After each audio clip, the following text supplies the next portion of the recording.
कभी सोचा है कि ज़ोमैटो ऐप को हमारी लाइव लोकेशन कैसे पता चलती है? या फिर हम अपने गूगल अकाउंट से ही दर्जनों अलग-अलग वेबसाइट्स पर लॉगिन कैसे कर लेते हैं? इन सब सवालों का जवाब एक ही है।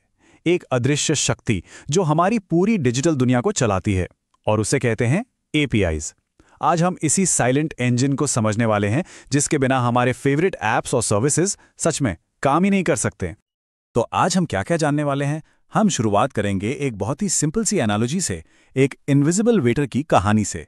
फिर हम देखेंगे कि एपीआईज ने आखिर कौन सी प्रॉब्लम सॉल्व की, मतलब अ वर्ल्ड ऑफ आइलैंड्स। हम उन ब्रिज बिल्डर्स की हिस्ट्री पर भी नजर डालेंगे जिन्होंने इन्हें बनाया। फिर जानेंगे कि ये आज कैसे काम करते हैं, और आखिर में ये हमारे कनेक्टेड वर्ल्ड की रीढ़ की हड्डी क्यों हैं। तो चलिए सबसे पहले उस वेटर वाली एनालॉजी को समझते हैं। यकीन मानिए, ये इस कॉम्प्लेक्स टॉपिक को समझने का सबसे आसान तरीका है। जरा सोचिए एक पल के लिए, ये कैसे होता है कि दो बिल्कुल अलग-अलग ऐप्स और सर्विसेज एक दूसरे से इतनी स्मूथली बात कर पाते हैं।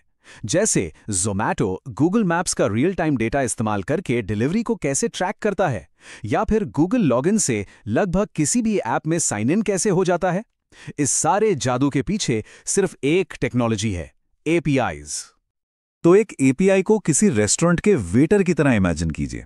जो कस्टमर है यानी क्लाइंट, वो वेटर को अपना ऑर्डर देता है। वेटर, जो कि हमारा एपीआई है, उस ऑर्डर को किचन तक ले जाता है, जो कि सर्वर है। फिर किचन से खाना, मतलब कि डेटा, तैयार होकर उसी वेटर के जरिए कस्टमर तक वापस आता है। कस्टमर सीधे किचन में नहीं जाता है ना? ठीक वैसे ही हमारा ऐप सीधे सर्वर से बात नहीं कर सकता। ओके, तो ये वेटर वाला आइडिया तो अब क्लियर हो गया है, पर सवाल ये है कि हमें इस वेटर की जरूरत ही क्यों पड़ी।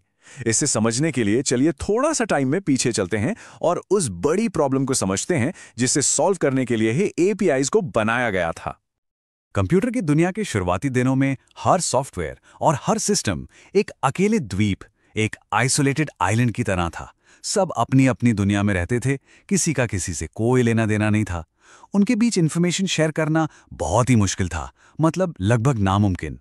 सब कुछ लॉक्ड, फ्रैगमेंटेड और डिस्कनेक्टेड था। तो इस केओस को फिक्स करने के लिए डेवलपर्स के कुछ बहुत ही क्लियर गोल्स थे। वो इन अलग-थलग द्वीपों के बीच पुल यानी ब्रिजेस बनाना चाहते थे। उन्हें डेटा एक्सचेंज करने का एक तेज और भरोसेमंद तरीका चाहिए था, और सबसे जरूरी, वो थर्ड पार्टी इंटीग्रेशंस का दरवाजा खोलना चाहते थे। मतलब वही चीज जो आज हमें गूगल से लॉगिन करने या पेमेंट गेटवे से सिक्योरली पे करने की आजादी देती है। तो ये पुल बनाने वाले ये ब्रिज बिल्डर्स थे कौन? चलिए एक नजर डालते हैं कि वक्त के साथ एपीआईज कैसे इवॉल्व हुए हैं। देखिए, ये सफर 1960s में बहुत ही सिंपल फंक्शन कॉल से शुरू हुआ। फिर 80s में विंडोज जैसे ऑपरेटिंग सिस्टम्स ने अपने एपीआईज इंट्रोड्यूस किए ताकि सॉफ्टवेयर और हार्डवेयर आपस में बात कर सकें। 90s में इंटरनेट आया और उसके साथ सॉप जैसे शुरुआती प्रोटोकॉल्स भी। लेकिन असली रेवोल्यूशन तो साल 2000 में आया, जब सेल्सफोर्स ने वेब एपीआई को पॉपुलर बनाया, और उसके ठीक बाद रेस्ट आर्किटेक्चर ने इसे और भी सिंपल और पावरफुल बना दिया। और फिर 2010 के बाद मोबाइल ऐप्स और क्लाउड ने मिलकर एपीआई की दुनिया में जैसे एक धमाका ही कर दिया, और ये डिजिटल कम्युनिकेशन का गोल्ड स्टैंडर्ड बन गए। और कमाल की बात यह है कि इसका कोई एक इन्वेंटर नहीं था, ये किसी एक जीनियस का काम नहीं है। मॉडर्न एपीआई एक बहुत बड़े कलेक्टिव एफर्ट का नतीजा है। इसमें रॉय फील्डिंग जैसे विजनरीज का दिमाग था, और सेल्सफोर्स, गूगल और अमेज़न जैसी कंपनियों का वो रिलेंटलेस इनोवेशन था, जिन्होंने ये टूल्स बनाकर पूरी दुनिया के साथ शेयर किए। ऑलराइट, तो हमने क्यों और कब तो देख लिया। अब आते हैं मुद्दे की बात पर, कैसे और क्या। आखिर ये चीज काम कैसे करती है? एपीआई के काम करने का तरीका ना बहुत ही सीधा साधा है, बस 3 स्टेप्स में। पहला, क्लाइंट मतलब हमारा ऐप एक रिक्वेस्ट भेजता है।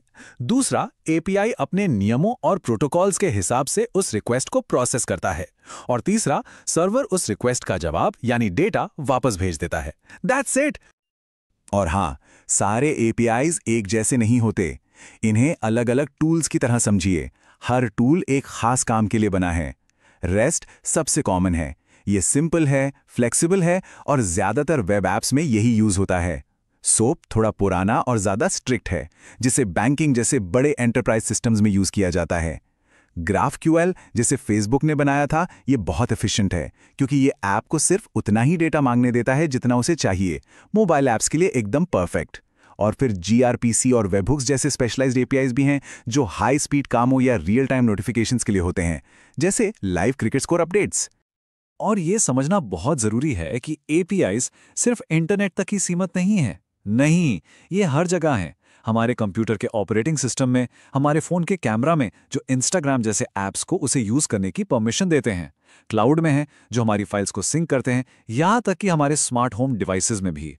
सच कहें तो APIs मॉडर्न टेक्नोलॉजी का कनेक्टिव टिश्यू हैं, वो धागा जो सब कुछ एक साथ जोड़कर रखता है। तो अब हम आते हैं सबसे बड़े सवाल पर, ये सब इतना इम्पॉर्टेंट क्यों है? हमें इन सब की परवाह क्यों करनी चाहिए? ये इनविजिबल टेक्नोलॉजी हमारी डेली लाइफ को कैसे इफेक्ट करती है? इसे समझने का सबसे अच्छा तरीका ये कंपैरिजन है। APIs के बिना इंटरनेट आज भी उन अकेले आइसोलेटेड आइलैंड्स का एक कलेक्शन होता जहां सारी इंफॉर्मेशन फंसी रहती। लेकिन APIs के साथ ये नॉलेज और इंटेलिजेंस का एक इंटरकनेक्टेड ग्लोबल नेटवर्क बन गया है। बस एक बार सोचिए, हर बार जब हम UPI से पे करते हैं, Zomato पर अपना ऑर्डर ट्रैक करते हैं, गूगल से लॉगिन करते हैं, ChatGPT से कोई सवाल पूछते हैं, या हमारी फाइल्स मैजिकली क्लाउड पर सिंक हो जाती हैं, इन सब के पीछे बैकग्राउंड में एक API चुपचाप ये सारा काम कर रहा होता है, जिससे ये सब मुमकिन हो पाता है। तो अगली बार जब कोई ऐप किसी दूसरे ऐप के साथ परफेक्टली इंटरैक्ट करे, तो उस साइलेंट मैजिक को याद रखिएगा जो इसे मुमकिन बना रहा है।